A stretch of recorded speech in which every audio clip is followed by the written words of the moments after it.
मातृभूमि नमस्तोभ्यम नमस्तोभ्यम पुण्यभूमि, कर्मभूमि नमस्तोभ्यम नमस्तोभ्यम भारत भूमि, रत्नाकराधोत बदाम हिमालय किरीटनीम, ब्रह्मराज ऋषियत्नाड्याम वंदे भारत मातरम। भारत के गौरवशाली इतिहास की इस व्याख्यान माला में आज पुनः मैं आप सबके सामने उपस्थित हुआ हूं, लेकर के भारत के गौरव को बढ़ाने वाले ऐसे आविष्कारों को और उनके आविष्कार करने वाले हमारे ऋषियों को, हमारे महापुरुषों को, जिनको जानकर हमारे भारत का गौरव जगे। इसी कामना के साथ कि मेरे भारत के प्रत्येक एक बच्चे को अपने आप पर भारतीय होने का अभिमान, गर्व हो, और वह इसी गर्व को अपना हथियार बना करके भारत को पुनः विश्व गुरु के पटल पर स्थापित करे।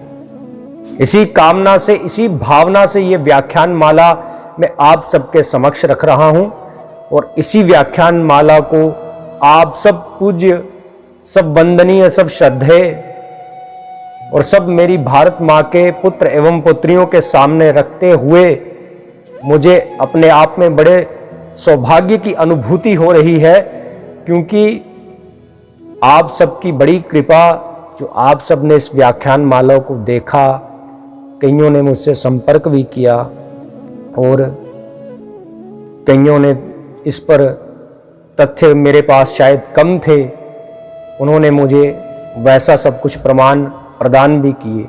मैं आप सबका बहुत बहुत आभारी हूं। तो व्याख्यान माला को सीधा ही इधर उधर की बात किए बिना इस चर्चा को आगे लेकर चलते हैं। तो आज का जो पहला आविष्कार है जिसकी हम लोग चर्चा करेंगे वो है रेडियो वायरलेस कम्युनिकेशन। जी हां, नाम के साथ ही, क्योंकि ये थोड़े ही समय पूर्व हमारे भारत में एक बार फिर हमारे महापुरुष ने इस आविष्कार को किया था और काफी चर्चा में बह रहे थे, जिसके कारण हम रेडियो वायरलेस कम्युनिकेशन के इस आविष्कार के बारे में बहुत से लोग बहुत कुछ जानते भी हैं। ऐसी मुझे आप सबसे अपेक्षा भी है कि आप जानते होंगे। तो रेडियो वायरलेस के बारे में जैसा कि हमें शुरू से पढ़ाया जाता है, अंग्रेज लोग शुरू से पढ़ाते हैं, या हमारा शिक्षा तंत्र हमें शुरू से पढ़ाता आया कि जो रेडियो वायरलेस का आविष्कार है ये किसने किया था। इटली में एक व्यक्ति जन्मा सन 25 अप्रैल 1874 में। 25 अप्रैल 1874 में एक व्यक्ति जन्मा जो स्वभाव से ही चोर था, और ऐसा वैसा चोर नहीं, इंटरनेशनल चोर था। पेटेंटशिप, कॉपीराइट, इन सब को ताक पर रखते हुए उसने हमारे भारत के आविष्कार को ही चोरी करके अपने नाम कर लिया, और पूरे विश्व को उसके बारे में जब पता चला तो पूरे विश्व को ग्लानि हुई कि ये आविष्कार तो भारत का था। जी हां, मैं उसी चोर की बात कर रहा हूं जिसका नाम लेने में भी मुझे बड़ा अजीब सा लगता है, गुलेर्मो मार्कोनी। ये वही मार्कोनी है जिसने अन्य विदेशियों की तरह भारत की आविष्कार को भारत के ही ग्रंथों, महापुरुषों, ज्ञानियों से चुरा करके 1902 में अपने नाम कर लिया।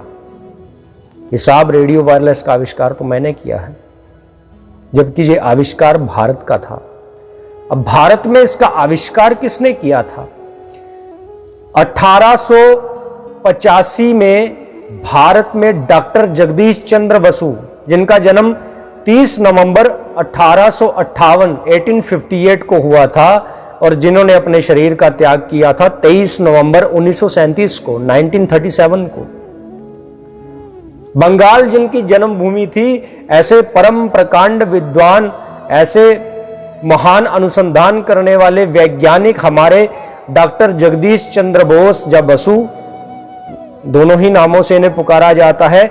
इन्होंने रेडियो वायरलेस कम्युनिकेशन का प्रदर्शन दुनिया के सामने 1885 में ही कर दिया था, और मार्कोनी ने कब किया? 1902 में। आप कल्पना करिए गुलामी के कारण हमारा भारत गुलाम तो रहा, लेकिन हमारी मानसिकता, हमारे आविष्कारों, हमारे ज्ञान को भी गुलाम बनाया गया। और इस गुलाम को अपना बता करके अंग्रेजों ने पूरी दुनिया में पैसा भी कमाया, इज्जत भी कमाई, और हमारे भारत के गौरव, इतिहास और ज्ञान को धूमिल करने की कोई कसर नहीं छोड़ी। अंग्रेजों के गुलाम इस देश में मार्कोनी के भारतीय वैज्ञानिक डॉक्टर जगदीश चंद्र बसु के अनुसंधान को, खोज को चोरी करना ये कोई पहली बार नहीं हुआ। इससे पहले भी मैं अनेकों बार आपसे कह चुका हूं। जगदीश चंद्र बसु की जो अनुसंधान वाली जिस किताब में, लाल किताब उसको कहा जाता था, लाल डायरी, जिसमें उन्होंने ये सारी क्रियाएं लिखी थी, वह पूरी किताब ही मार्कोनी चोरी कर गया। पूरी किताब ही अंग्रेजों ने चोरी कर ली, और चोरी करके उसी आधार पर उसी मार्कोनी ने डॉक्टर जगदीश चंद्र बसु की खोज के आधार पर ही वायरलेस टेलीग्राफी की खोज अपने नाम कर ली कि मैंने इसको किया है। और 1909 में उसने यह चोरी करके, उस चोर ने नोबेल पुरस्कार को भी प्राप्त कर लिया। यह कुछ हुआ है हमारे साथ इतिहास में। इसीलिए शायद हमारी आज की पीढ़ी पढ़ाई को, कागजों की डिग्रियों को ही सर्वोसर्वा मानने लगी है। आज की दुनिया में यदि आप देखें तो वर्चस्व और पैसे से व्यक्ति के ज्ञान का आकलन किया जाता है। बड़ा हम उसी को मानते हैं जिसके पास बड़ी गाड़ी, बड़ा फोन, बहुत बढ़िया पद और बहुत ज्यादा संपत्ति हो। चाहे चरित्र से वह व्यक्ति 1 टके का ना हो, चाहे उसमें ज्ञान का लेश मात्र ना हो, लेकिन उसके मुख से सुनी बात, वाह वाह वाह वाह, आनंद आ गया महाराज, क्या कह दिया आपने। तो इस मानसिकता में हम जूझ रहे हैं, जिस मानसिकता में अंग्रेजों ने हमें डाला। सर शब्द का प्रयोग किया गया अंग्रेजों के द्वारा। सर शब्द ही गुलामी का प्रतीक है। वह व्यक्ति जिसने गुलाम बनाता था, जो उसके गुलाम उसको सर कह के पुकारा करते थे। मैडम शब्द जो डिराइव किया गया है अंग्रेजी में, मादाम 2 शब्दों से बना है, जिसका अर्थ है मेरी औरत। हर किसी को हम मैडम मैडम कह रहे हैं, और वो भी जो स्त्री मैडम शब्द को सुनती है, वो भी कितनी इसको बिना समझे ही, कितनी अनजानेपन में ही इसको स्वीकार कर लेती है। ये ऐसे शब्द हैं जो मानसिक गुलामी का प्रतीक है। हम किसी को चिट्ठी लिखते हैं तो यूअर्स फेथफुली शब्द का प्रयोग किया जाता है। फेथफुली का अर्थ है आपका वफादार। अब वफादार तो कुत्ता होता है, जानवर वफादार होते हैं। हम काहे को किसी के वफादार बने? हम तो केवल अपने भारत के वफादार हैं, और वफादार भी नहीं, हम तो उसके पुत्र हैं, हम उसकी पुत्रियां हैं। हमारा कर्तव्य है अपनी मातृभूमि की, अपनी मां की सेवा करना। इसमें वफादारी का क्या सवाल है? और किसी भी पद पर बैठे व्यक्ति को यदि हमें पत्र लिखना हो, लेटर लिखना हो, तो यूअर्स फेथफुली का प्रयोग हम लोग करते हैं। ये मानसिक गुलामी के प्रतीक शब्द हैं सारे। अंग्रेजी दुनिया की रद्दी भाषा, जिसका अपना कुछ नहीं, 2000 शब्द उसके अपने नहीं।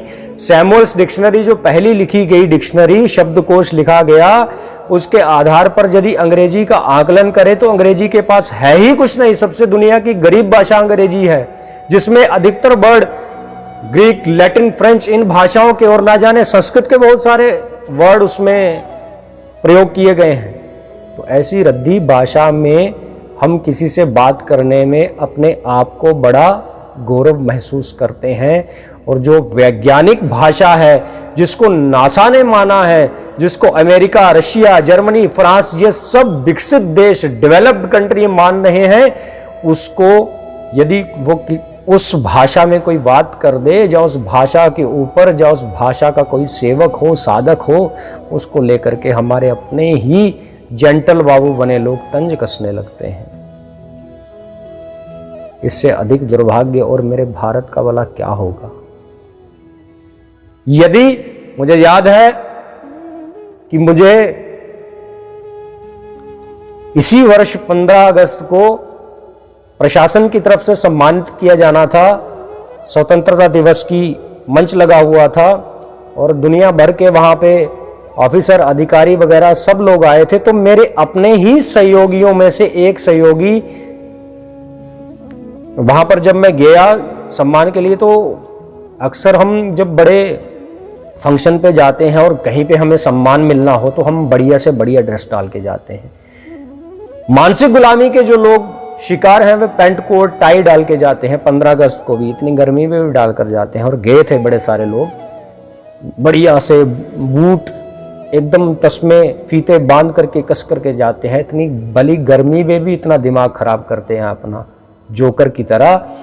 तो जब मैं वहां पे गया तो मैंने अपना सांस्कृतिक परिधान डाला हुआ था, धोती कुर्ता, सिर पर मेरे जैसे साधारण हमारे उत्तर भारत की पगड़ी है वैसी ही पगड़ी, बिल्कुल साधारण पगड़ी जो एक विप्र विद्वान आचार्य को डालनी चाहिए वैसी ही पगड़ी मैंने डाली। माथे पर तिलक था, सिर के पीछे शिखा थी, गले में तुलसी कंठी थी। तो वैसे ही मुझे देखते मेरा एक सहयोगी बोला ऐसा लग रहा है कि कहीं से कर्मकांडी पंडा आ गया। तो मुझे बड़ा आश्चर्य हुआ उसकी बात सुनकर कि ये परिधान तो भारत का परिधान है, भारत की संस्कृति की निशानी है। जिस प्रधान को हमारे प्रधानमंत्री अटल बिहारी वाजपेयी जी भाई साहब, ऐसे महान महापुरुष जिनको युग पुरुष कहा जाता है, जिनको आज तक याद किया जाता है, वह डालते हो, आप उसी परिधान के ऊपर तंज कसोगे तो आप निश्चित रूप से आज भी मानसिक तौर पर अंग्रेजों के गुलाम हो। और वैसी स्थिति में आपका इलाज करना अत्यधिक आवश्यक हो जाता है। और इन जैसे लोगों का इलाज हम तभी कर सकेंगे, उपचार हम तभी कर सकेंगे जब हमारा अपना समाज जागृत होगा, जब हमें अपने परिधान, अपने खान पान, अपने रहन सहन, अपने रीति रिवाज, अपने परिवार व्यवस्था, जो परिवार व्यवस्था है हमारी, अपनी देश, मातृभूमि, इतिहास, महापुरुषों, ऋषियों पर जब हमारा गौरव जगेगा तब ही हम इन जैसे लोगों का उपचार कर सकेंगे जो आज भी भारत को तोड़ने के लिए नित्य कोई ना कोई नई योजनाएं चला रहे हैं। तो मैं बात कर रहा था उस अंग्रेज की जिसने हमारे जगदीश चंद्र बसु जी का आविष्कार चोरी करके उनकी थीसिस उन्होंने कर दिया था, परफॉर्म भी कर दिया था, प्रैक्टिकली भी सबको दिखा दिया था, लेकिन भारत अंग्रेजों के अधीन था। अंग्रेजों ने उनको दबाया, उनके आविष्कार को दबाया और वही मार्कोनी लेकर के सबके सामने प्रस्तुत हुआ। वैसा का वैसा ही जैसा जगदीश चंद्र बसु जी ने आविष्कार किया था वैसा ही दुनिया के सामने रखा और 1909 में वो चोर नोबेल पुरस्कार ले गया। अब आप बताइए भारत का इससे बड़ा दुर्भाग्य क्या होगा। उस समय इतने इतने महान लोग रहते थे, बहुत से राजनीतिक संगठनों का गठन हो चुका था, दुनिया की सबसे बड़ी राजनीतिक पार्टी उस समय अस्तित्व में थी, एक भी बार उन्होंने विरोध नहीं किया, एक भी बार विरोध नहीं किया किसी ने। आप कल्पना करके देखिए, जिन लोगों के इतिहास आज हमें पढ़ाए जा रहे हैं, जिन लोगों को क्रांतिकारी कह के सुनाया जा रहा है, एक भी व्यक्ति ने इस बात का विरोध नहीं किया था। जो अंग्रेजों के साथ संपर्क में रहते थे, उनके साथ टेबल पर बैठ के चाय पीते थे, उन्हीं का बनाया हुआ पैंट कोट, मुंह में सिगरेट सिगार डाल के उनके साथ बैठ करके इंग्लैंड में जाया करते थे, विदेशी गाड़ियों में घूमा करते थे, विदेशी महिलाओं की बाजुओं में बाजुएं डाल करके पार्टीज अटेंड किया करते थे। एक भी व्यक्ति ने उस समय उसका विरोध नहीं किया। तो ये मानसिक गुलामी जब तक हम नहीं त्यागेंगे तब तक मेरे भारत का भला तो हो ही नहीं सकता। और मानसिक तौर पर, बौद्धिक धरातल पर, मानसिक धरातल पर मैंने पहले ही कह चुका हूं, आज भी हम गुलाम हैं। जब तक हम अपनी मूल भाषा, अपनी सब भाषाओं की जननी माँ संस्कृत, अपनी संस्कृति, सभ्यता, इतिहास और महापुरुषों को पहचान करके, उनको ज्ञात करके, उनके दिखाए हुए मार्ग पर नहीं चलते, तब तक हम सफल नहीं हो सकते। हमारी जो भावना है, सर्वे भवन्तु सुखिनः की सब सुखी रहें, विश्व का कल्याण हो, वसुधैव कुटुंबकम, ये कभी पूर्ण ही नहीं हो सकती जब तक हम अपने आप को वैसा ना बनाएं जैसा एक भारतीय को होना चाहिए। तो मैं बात कर रहा था कि संचार के लिए जो ये मार्कोनी ने 1909 में नोबेल पुरस्कार को प्राप्त किया, इसका पब्लिकली सारे समाज के सामने, देश के नागरिकों के सामने पहला सार्वजनिक प्रदर्शन मिलीमीटर तरंगे व कैस्टोग्राफ सिद्धांत यह 1895 में ही जगदीश चंद्र बसु प्रदर्शित कर चुके थे। मार्कोनी ने क्या किया, बस इसका श्रेय लिया और श्रेय लेकर के सरकार उनकी थी, हमारे कुछ चाटुकार लोग उनके तलवे चाटने में व्यस्त थे, उनके सिर पर कुत्तों की तरह, जिस प्रकार कुत्ते के सिर पर हाथ फेरा जाता है वैसे हाथ फेरा और प्राइज अपने नाम करके और भारत को पुनः मूर्ख बना दिया। एक गुलाम देश होने के कारण हमारे महान महापुरुष जगदीश चंद्र बसु का नाम फिर से दबा दिया गया, जैसे हमारे ऋषियों का नाम दबाया गया। परंतु कहते हैं हर पाप का एक दिन अंत होता है, अधर्म का अंत तो निश्चित ही होना है। और इस विवाद का भी अंत हुआ जब इस विवाद को अच्छी तरह से समझ करके, इस पर शोध करके, पुराने सब साक्ष्य जुटा करके अमेरिकन ऑर्गेनाइजेशन, भारत की नहीं, धन्यवादी बनो अमेरिका के, जो आपका इतिहास जो आपको नहीं पता वो आपको बता रहे हैं। अमेरिकन ऑर्गेनाइजेशन IEEE मतलब institute of electrical and electronic engineers, इसने 100 साल के बाद 14 सितंबर 2012 14 सेप्ट 2020 इस ईयर में, इस साल में जगदीश चंद्र बसु को साबित किया कि ये ही रेडियो वायरलेस के आविष्कार के असली आविष्कारक थे। और उस IEEE ने यह भी साबित किया कि जगदीश चंद्र बसु के आविष्कार के बाद ही टेलीविजन, टीवी और मोबाइल, ये सब इनकी खोज करना संभव हो पाया है, क्योंकि मोबाइल भी वायरलेस, रेडियो वायरलेस सिद्धांत के ऊपर कार्य करता है। इतना ही नहीं, इतना हल्के में इनको लेना नहीं चाहिए हमें, डॉक्टर जगदीश चंद्र बसु को। इन्होंने केवल रेडियो वायरलेस का ही आविष्कार नहीं किया, इन्होंने तो पेड़ पौधों में जान होती है, उनमें भी आत्मा होती है, उनमें भी प्राण होते हैं, इस बात को भी उन्होंने सिद्ध किया। ये तो हमने सबने पढ़ा ही है अपने किताबों में, चौथी पांचवी में तो ये हिंदी में अध्याय हुआ करता था। अब जाने पिछली सरकारों ने हटवा दिया हो तो मैं कह नहीं सकता। 10 मई 1901 में इन्होंने सिद्ध किया था, 10 मई 1901 में इन्होंने सिद्ध किया था। ये अंग्रेजी में भी मुझे काउंटिंग या कुछ शब्दों का प्रयोग करना पड़ता है, क्योंकि स्पष्ट हिंदी अब बहुत देर से गुलाम रहे हम, भाषा के तौर पर भी तो समझ नहीं पाते, इसलिए मुझे प्रयोग करना पड़ता है। जो विद्वान लोग हैं, आचार्य लोग हैं, अगर मेरे मुख से ऐसी भाषा सुन करके हृदय में दर्द होता है कि ऐसी भाषा का प्रयोग हम जैसे लोगों को नहीं करना चाहिए, तो उनसे मैं करबद्ध दोनों कान पकड़कर हाथ जोड़कर मैं क्षमा मांगता हूं, क्योंकि ये आज की जो पीढ़ी है उसकी आसानी से समझ में आ जाए, इसीलिए मैं ये सारे शब्दों का प्रयोग कर रहा हूं जिन शब्दों को वो आसानी से समझ सके। तो 10 मई 1901 में रेडियो के साथ साथ माइक्रोवेव ऑप्टिक्स, ऑप्टिकल फाइबर जिसके सिद्धांत पे आज बनी है, जिसके सिद्धांत पे आज हम 5G इंटरनेट की सुविधा प्राप्त कर रहे हैं, कैस्कोग्राफ, ये इन सब की खोज जगदीश चंद्र बसु ने की थी। IEEE ने बताया पूरे विश्व को कि जगदीश चंद्र बसु ही रेडियो वायरलेस के, माइक्रोवेव ऑप्टिक्स के, कैस्कोग्राफ के, पेड़ पौधों में जान होती है, इन सब के आविष्कारक वही हैं। और इतना ही नहीं, जगदीश चंद्र बसु के पास यदि जीवन के कुछ और वर्ष होते तो पत्थरों में भी जान होती है, जड़ में भी जान होती है, वे ये भी सिद्ध करने वाले थे।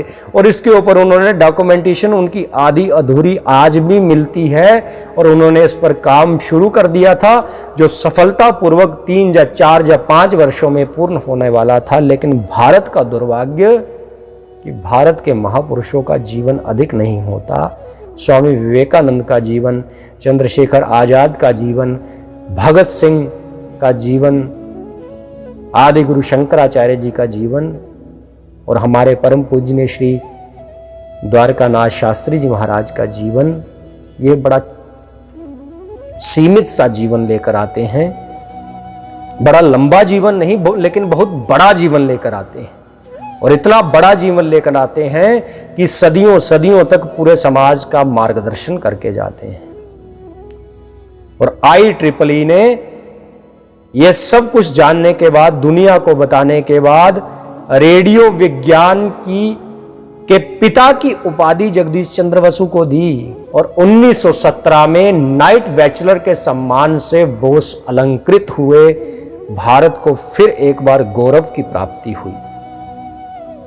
ऐसा रेडियो वायरलेस का इतिहास रहा।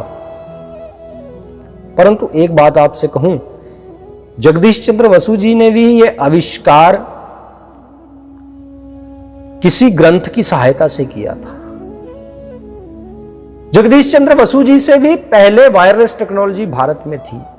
जगदीश चंद्र बसु जी से पहले भी टेलीकम्युनिकेशन, इंटरनेट, ये सारी व्यवस्थाएं भारत में थी। अब आप कहेंगे कि ये अब कुछ ज्यादा हो गया, लेकिन 2-4 आपके सामने तथ्य रखता हूं, यदि समझ में आए तो दिमाग में आपके ये बात पूर्णता एकदम समझने योग्य हो जाएगी, यो मैं कहना चाहता हूं। जगदीश चंद्र बसु से पहले भारत में वायरलेस रेडियो कम्युनिकेशन या मैसेज टेक्नोलॉजी या मल्टीमीडिया मैसेज टेक्नोलॉजी या लाइव टेलीकास्ट टेक्नोलॉजी थी या नहीं थी। भारत में एक प्रसिद्ध कवि हुए श्री कालिदास जी महाराज, आप सबने नाम सुना है। संस्कृत के बच्चे तो 11वीं में ही उनको पढ़ते हैं, 11वीं या 12वीं में कक्षा में उनको पढ़ते हैं। ये महाराज कालिदास जी कौन हुए? ये विक्रमादित्य जी के समय में महाकवि हुए। सम्राट विक्रमादित्य के समय में राजकवि हुए और विद्योत्मा के पति ये हुए। इन्होंने एक बड़ा सुंदर काव्य लिखा है जिसका नाम है मेघदूतम। क्या लिखा है इन्होंने? मेघदूतम।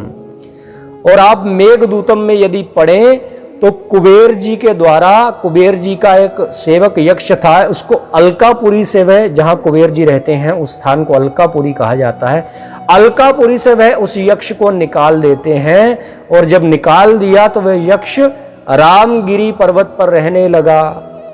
और जब वह रामगिरी पर्वत पर रहने लगा तो उस यक्ष की एक प्रेमिका अलकापुरी में रहती थी। तो वह अपनी प्रेमिका से बातचीत करता है, किसके थ्रू? मेघों के थ्रू। मेघ माने बादल। अब बादलों के जरिए वह संदेश जो है वो अपनी प्रेमिका तक भेजता है और प्रेमिका से संदेश इधर आते हैं। मतलब वायरलेस मैसेज सिस्टम था, SMS MMS सिस्टम था। अब आपके लोगों में कुछ एक लोग हैं जिनको खुजली रहती है कि ये तो अंधविश्वास है, और रेडियो वायरलेस से पहले तो लोग पूर्णतः इसको अंधविश्वास कहते हैं कि बादल संदेश लेकर के जा रहे हैं। अधिक आपसे कुछ तथ्य नहीं रखना चाहता हूं। आज आपकी जितनी भी डाटा स्टोरेज है, सीधा सीधा बिना इधर उधर गए हुए, लेफ्ट एंड राइट, दाएं बाएं हुए बिना, सीधा सा एक कंसेप्ट आपको समझाता हूं। आज आपका जितना भी डाटा स्टोरेज है वह कहां होता है? फोन में। फोन में तो एक रैम है जिसके थ्रू प्रोसेसिंग होती है, रैंडम एक्सेस मेमोरी के थ्रू, और एक उसकी हार्ड ड्राइव है, कईयों ने SD कार्ड डाला होता है। 10 GB, 20 GB, 120 GB, 250 GB, आज तो 500 GB के भी मोबाइल फोन आ गए हैं। स्मार्टफोन जिन्हें हम कहते हैं 5G वाले 5th जनरेशन फ़ोन। लेकिन जो हम गूगल पे, इंटरनेट पे जो हम उसका बैकअप लेते हैं वो सब कहाँ होता है। मैं आपको इस समय फ़ोन मेरा ऑन रिकॉर्डिंग है, नहीं तो मैं आपको उस फ़ोन का स्क्रीनशॉट लेकर के बताता। आप अपने फ़ोन में चेक करना, आप सबके फ़ोन में जहां पर बैकअप का ऑप्शन है, सेटिंग में जाना, बैकअप में जाना, और बैकअप ऑप्शन में आपको, यदि आपका सैमसंग का फ़ोन है तो वहां पे लिखा होगा सैमसंग क्लाउड, यदि एंड्रॉयड फ़ोन है तो एंड्रॉयड क्लाउड, MI का फ़ोन है तो MI क्लाउड, आईफोन है, एप्पल का फ़ोन है तो आई क्लाउड। ये क्लाउड क्या होता है? हम तो अंधविश्वासी लोग हैं ना, हमें तो पता। कालिदास जी तो बेचारे मूर्ख व्यक्ति थे, उनको तो पता ही नहीं था कि बादलों में मैसेज लिखा ही नहीं जा सकता, लेकिन पूरी स्टोरेज आज बादलों में हो रही है, क्लाउड में हो रही है। और उन्होंने मेघदूतम जब लिखा तो इसका मतलब उनको कॉन्सेप्ट था, उनको कल्पना थी, और भारत में तब यह टेक्नोलॉजी विकसित थी, उससे पहले विकसित थी, तब जाकर के उनको कॉन्सेप्ट आया कि बादलों से मैसेज जाते हैं। बादल मतलब वायरलेस सिस्टम से, रेडियो सिस्टम से, SMS service, MMS service, conversation उस समय हुआ करती थी, तभी तो उन्होंने मेघदूतम लिखा। और आज की सारी स्टोरेज, जितनी भी हमारी इंटरनेट के ऊपर स्टोरेज है, सारी ही क्लाउड्स में है, बादलों में है। इसलिए समझने का प्रयास करो इसको। जो झूठ अंग्रेजों ने हमारे साथ बोले हैं, हमारा उपहास, हमारा मजाक बनाया है बात बात के ऊपर, हमें पिछड़े, अंधविश्वासी, पौराणिक लोग कह करके, उसको समझिए, उस षड्यंत्र को समझिए। और यदि आप नहीं समझेंगे तो बहुत देर हो जाएगी और आने वाले समय में हमें अपना अस्तित्व तो नहीं मिलेगा फिर, है ना कमाल की बात। तो उसमें जो संदेश भेजता है यक्ष, वो क्या संदेश भेजता है कि हे सुहागिनी, मैं तुम्हारे स्वामी का सखा मेघ हूं। ये बादल ऐसा उसको जा करके कहता है, और उसके हृदय में भरे हुए संदेशों को लेकर देवी आपके पास आया हूं। वहां पे वह उससे कन्वर्सेशन करता है। मतलब कालिदास जी ने उस यक्ष के माध्यम से एक मैसेज रिकॉर्ड करवाया, और रिकॉर्ड करवा करके उसको MMS की फॉर्म में, या उसको वीडियो अपलोड करके, वहां से उसने वीडियो ऐसी देखी, खोली, और उसको अपने प्रेमी का संदेश प्राप्त हुआ।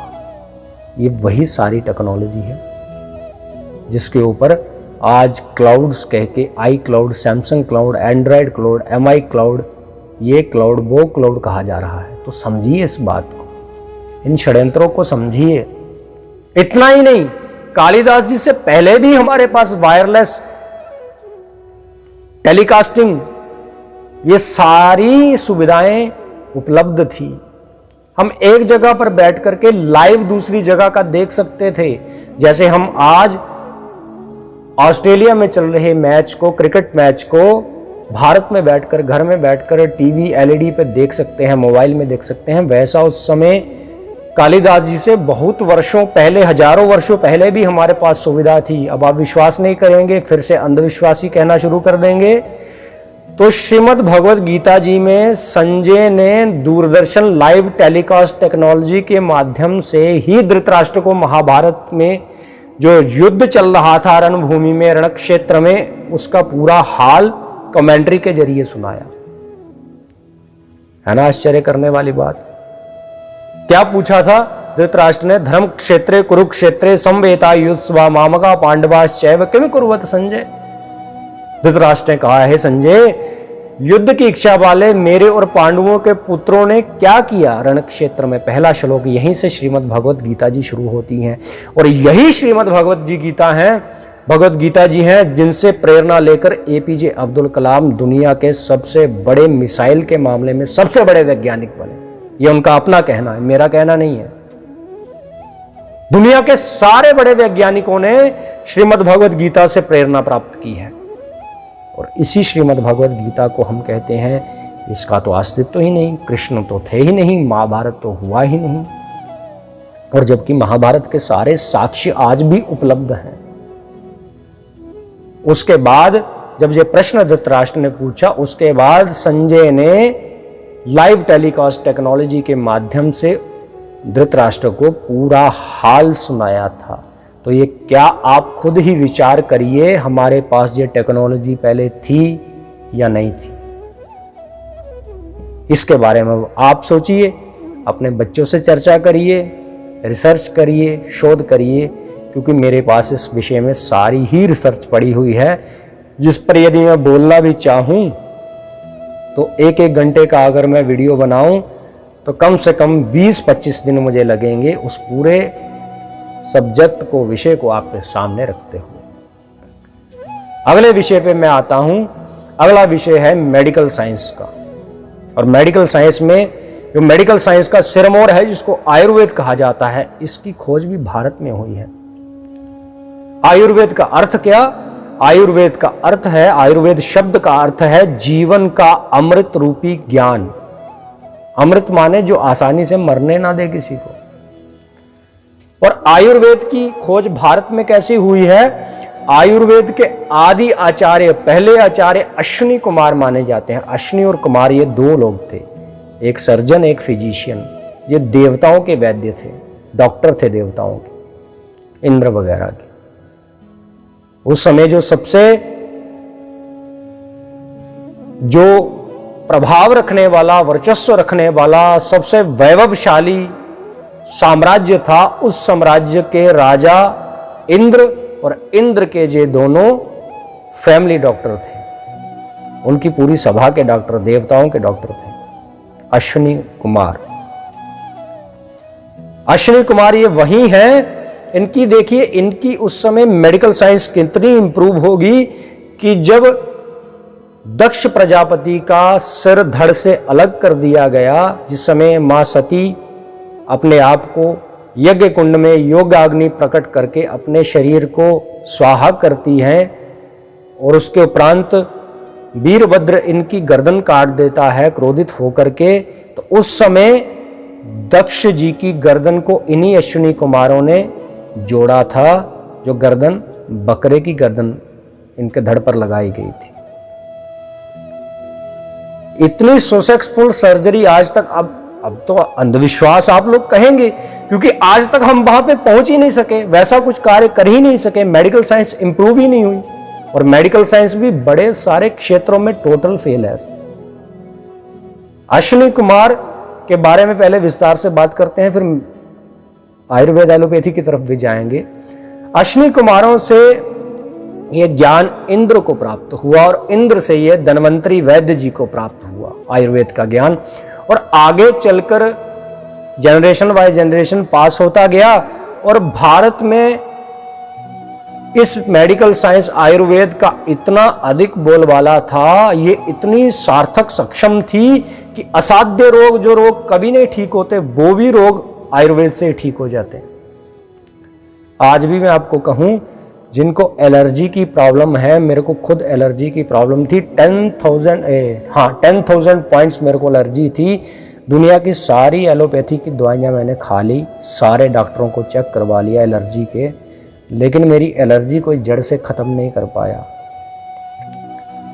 लेकिन अश्विनी कुमारों का बनाया हुआ एक चूर्ण, जिसमें आंवला, हरड़ और वेड़ा, ये तीनों के मिश्रण से जो बनता है, जिसको त्रिफला कहा जाता है, 6 महीने खाने से ही इसने मेरी एलर्जी जड़ से खत्म की। ये मेरा अपना प्रैक्टिकल है, नहीं तो मेरे पास आज भी रिपोर्ट पड़ी हुई है एलर्जी की। और इस समय मैं इस स्थिति में होता था कि मेरी आंखें जलती थी, नाक चलता रहता था, छींकें आती थी। आज आपके सामने लाइव में देख लो, एकदम श्री रघुनाथ जी की कृपा से स्वस्थ बैठा हूं।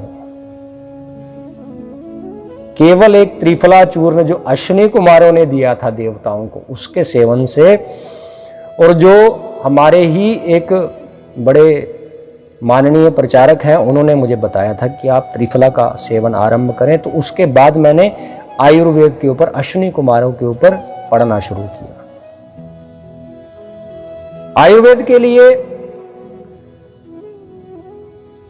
अनेकों ऋषियों ने अनुसंधान किए। इनमें से एक बहुत बड़ा नाम है महर्षि चरक का, जिन्होंने अपनी एक ग्रंथ लिखा जिसका नाम था चरक संहिता। और चरक संहिता में वह लिखते हैं, हिता हितम सुखम दुखमायुष्य तस्य हिता हितम मानम च तच्च यत्रोक्तमा आयुर्वेदास उच्यते। ये चरक संहिता पहले अध्याय का 40वां श्लोक है। वे कहते हैं कि जिस ग्रंथ में हित आयु मतलब जीवन के अनुकूल, अहित आयु जीवन के प्रतिकूल, सुख आयु स्वस्थ जीवन एवं दुख आयु रोग अवस्था इनका वर्णन हो, उसे आयुर्वेद कहा जाता है। इनका यह मानना है। आयुर्वेद को लेकर के ये महर्षि जो चरक थे, इनका बहुत बड़ा नाम है। बौद्ध पंथ का एक प्रमुख ग्रंथ है जिसका नाम है त्रिपिटक। यह त्रिपिटक के अनुवाद में बताया गया है कि 78 बिफोर क्राइस्ट वीसी 78 ईसा पूर्व कृषाण राजवंश में भारत में एक सम्राट हुए जिनका नाम था कनिष्क, जिनकी राजधानी थी पेशावर जो आज का पाकिस्तान है। उन्हीं कनिष्क सम्राट के राजवैद्य मेन डॉक्टर महर्षि चरक थे, ऐसा उल्लेख उसमें मिलता है। और धन्वंतरी जी की ही परंपरा में दो और ऐसे नाम हुए जिन्होंने आयुर्वेद के मतलब युग में आयुर्वेद के ज्ञान में इतनी वृद्धि की, इतने अनुसंधान किए कि अनेकों रोगों का उन्होंने उपचार ढूंढ लिया। ऐसे थे हमारे सुश्रुत जी और नागार्जुन जी।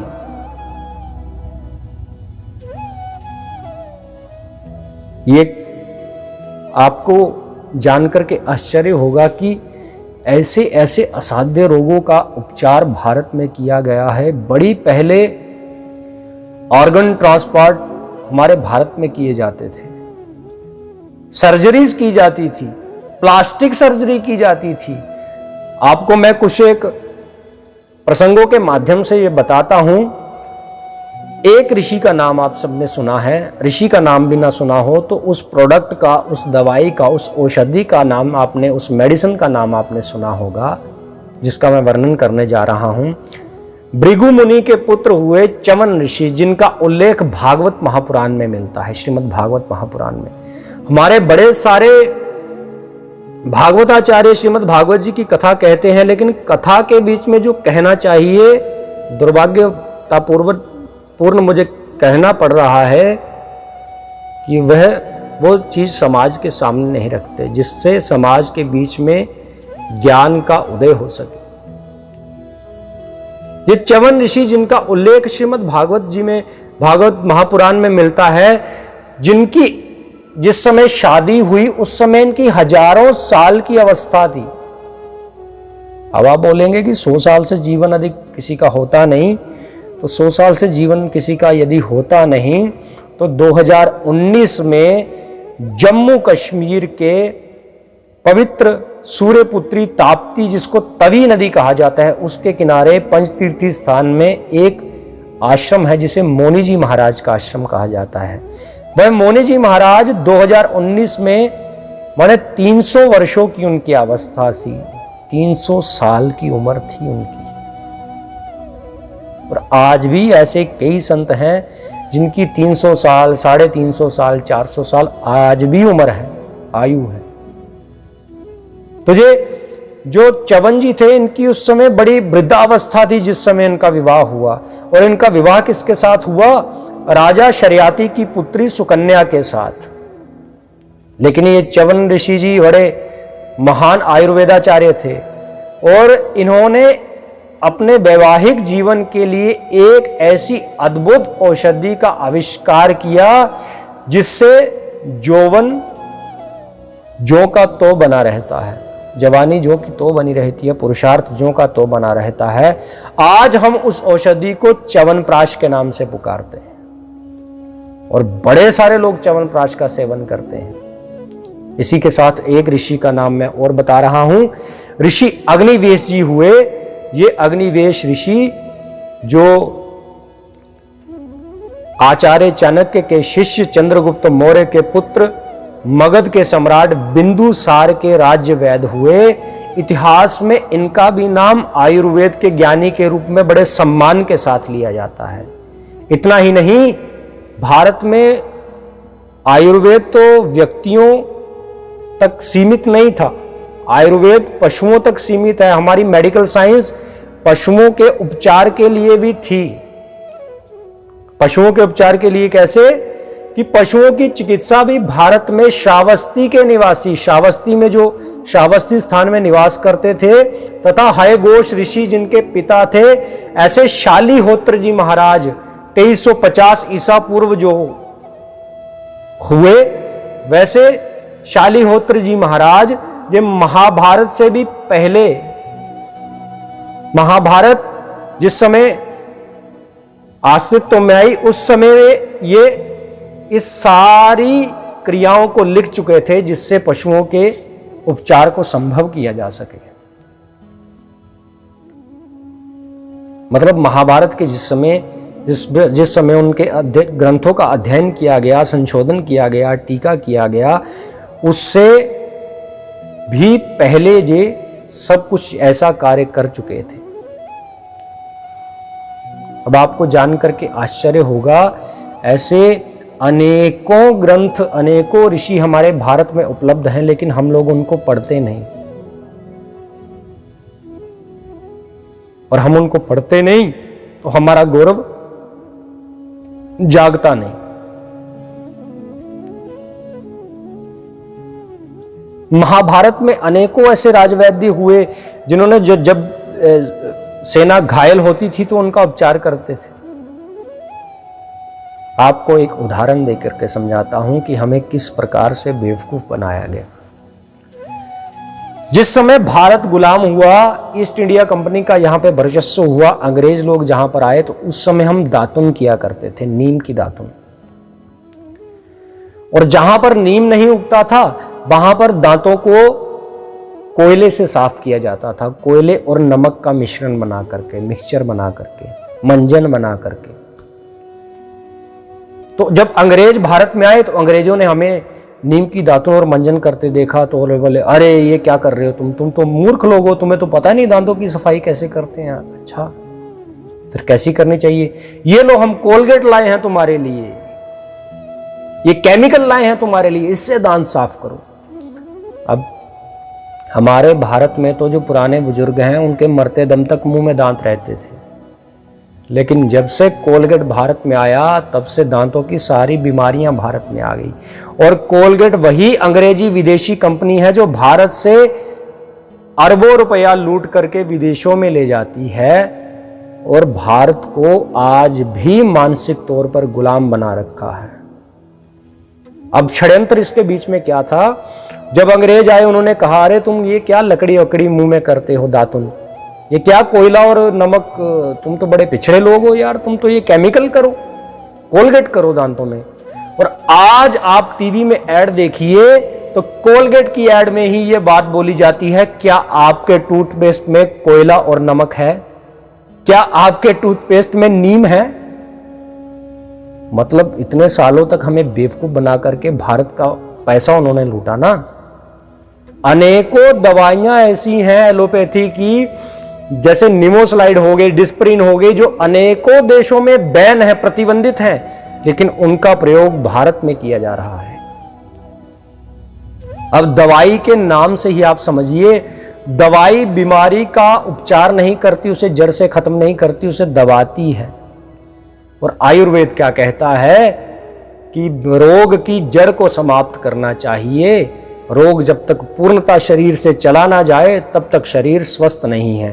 सारे रोगों की जड़ पेट है। यदि आपका पेट सही है तो सारा शरीर सही रहेगा, हृदय सही रहेगा, फेफड़े सही रहेंगे, किडनी, गुर्दे ये सब सही रहेंगे, रक्तचाप सही रहेगा, मधुमेह सही रहेगा।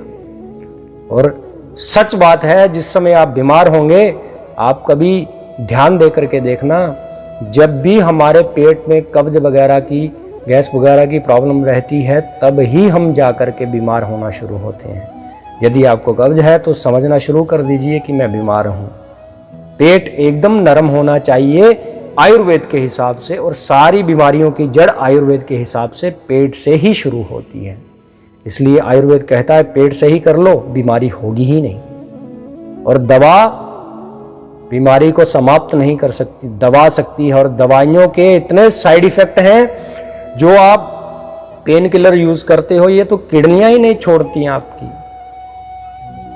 अनेकों ऐसी दवाइयां थी जिनके भयंकर परिणाम मेरे भारत को देखने पड़े। अनेकों ऐसी दवाइयां थी,